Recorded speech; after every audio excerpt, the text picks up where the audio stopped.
Sebagai komitmen bersama, Yayasan Mahija Parahita Nusantara dan Fresti dalam memberikan dukungannya, menyalurkan paket sembako untuk pahlawan daur ulang, pekerja informal sektor sampah yang berada di wilayah Jakarta Timur.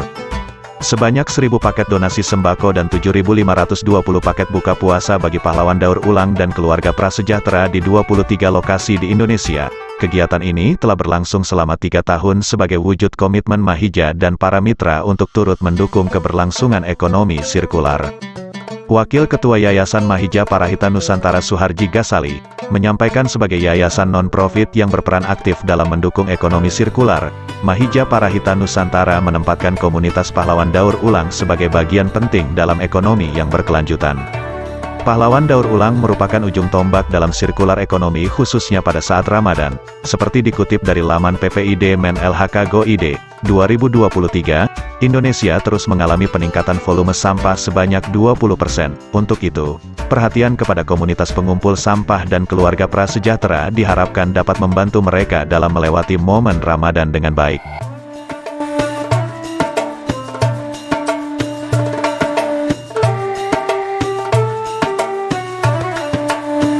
Kegiatan hari ini, jadi Yayasan Mahija Parahita Nusantara kerjasama dengan Fresti ya. Jadi hari ini kita membagikan paket sembako dan juga paket buka puasa kepada teman-teman komunitas pengumpul sampah. Jadi di bulan suci Ramadan ini kita berbagi berkah, dan di hari ini adalah yang pertama kita lakukan di bulan puasa ini, di mana kita akan melakukan hal yang sama di 23 titik di seluruh Indonesia. Kita membagikan 1.000 paket sembako dan lebih dari 7.000 paket buka puasa. Dan ini adalah tahun ketiga kita bekerjasama dengan Coca-Cola melakukan ini, dan insya Allah kita bisa terus-terusan melakukan ini. Suharji Ghazali menambahkan, selain dukungan saat Ramadan, Yayasan Mahija Parahita Nusantara juga bergerak untuk membantu para pahlawan daur ulang melalui program edukasi dan pelatihan, program kesehatan dan nutrisi, serta pengembangan komunitas dan pembangunan infrastruktur. Mahija sepanjang tahun kita melakukan program-program yang bisa membantu teman-teman di komunitas pengumpul sampah, di mana kita melakukan hampir setiap minggu kita melakukan pengecekan kesehatan gratis. Dan juga kita sangat aktif dalam bidang pendidikan. Sekarang kita sudah mengadopsi 7 sekolah di lingkungan pengumpul sampah, di mana di dalam 7 sekolah itu ada sekitar lebih dari 1.000 anak yang dalam networknya Mahija. Jadi ada lebih dari 1.000 anak. Pak, terkait dengan target Pak, apakah tahun ini ada target kemitraan lagi Pak? Dari target kemitraan, tentu sekarang kita bermitra dengan 30 collection center. Target kita minimal kita mau nambah 6 lagi. Dan tentu tujuan kita adalah lokasi-lokasi para wisata, di mana kita pengen juga untuk bisa membantu pemerintah membersihkan lokasi-lokasi wisata kita. Dan juga kita juga ada target untuk ke daerah timur Indonesia, ya, di mana kita juga bisa ikut membersihkan sampah-sampah plastik di situ. Dari segi kemitraan itu dari 30 menjadi minimal 36. Dari segi jumlah jiwa yang bisa kita bantu, di mana tahun lalu kita bisa memberikan dampak positif kepada sekitar 25.000 jiwa. Tahun ini kita menargetkan minimal 35.000 jiwa yang bisa kita bantu. Semoga tahun depan semakin banyak lagi bisa kita kembangkan program-program kita, tentu terutama kerjasama dengan pihak lokal. Dalam kesempatan yang sama, Direktur Public Affairs, Communication and Sustainability Coca-Cola Indonesia Triyono Priyosusilo, mengatakan, kolaborasi Fresti bersama Mahija utamanya dalam memberi dukungan kepada komunitas pekerja informal sektor pengumpulan sampah, seperti yang telah berjalan pada Ramadan 3 tahun ini.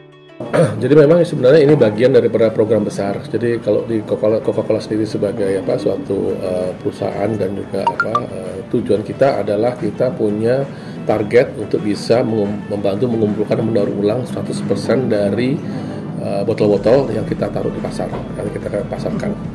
Nah, selain itu kita juga ada program target kedua, yaitu bisa menggunakan kurang lebih 50% bahan baku daur ulang. Dan ini semua harus dicapai di tahun 2030. Nah, disinilah kita bekerja sama dengan Mahija, dengan Amandina sebagai bagian bagaimana kita bisa mengumpulkan dan mendaur ulang botol sehingga dijadikan lagi resin plastik yang kemudian kami pergunakan kembali di botol-botol untuk produksi minuman Coca-Cola dan brand lainnya. Saat ini kontribusi dari Mahija sendiri ke Coca-Cola untuk resiko. Jadi kurang lebih saat ini kita bisa bilang 1 dari 3 botol yang ada di pasar itu sudah dari bahan baku plastik daur ulang yang kami dapatkan dari proses pengumpulan Mahija dan diolah di Amandina. Nah, memang kita mungkin melihatnya lebih dari sekedar CSR karena memang ini bagian daripada bisnis proses kita. Jadi kita memahami bahwa untuk kita mencapai target yang besar tadi, kita harus bisa mendukung para pelaku di rantai pasokan tadi, yaitu paling ujung tombaknya kan tentunya adalah para pengumpul plastik botol tadi. Nah, sehingga bagaimana tadi disampaikan Mahija bisa membantu untuk memastikan bahwa mereka punya market untuk menjual botol-botol dikumpulkan. Nah, di sini brand juga berperan untuk bagaimana kita bisa mendukung itu dengan melalui misalnya pemberian paket sembako dan lain sebagainya. Ini yang kita coba dorong sehingga akhirnya harapan kita tentunya para pengumpul sampah ini bisa taraf hidupnya meningkat dan mereka bisa menjadi lebih baik lagi.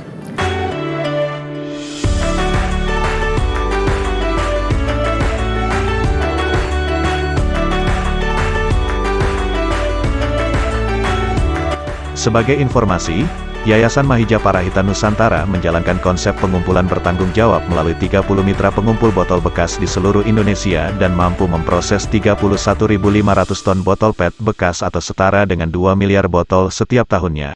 Keberhasilan ini menandai komitmen perusahaan untuk menjadi pelaku utama dalam gerakan global menuju keberlanjutan dan ekonomi sirkular. Demikian Akurat News TV melaporkan.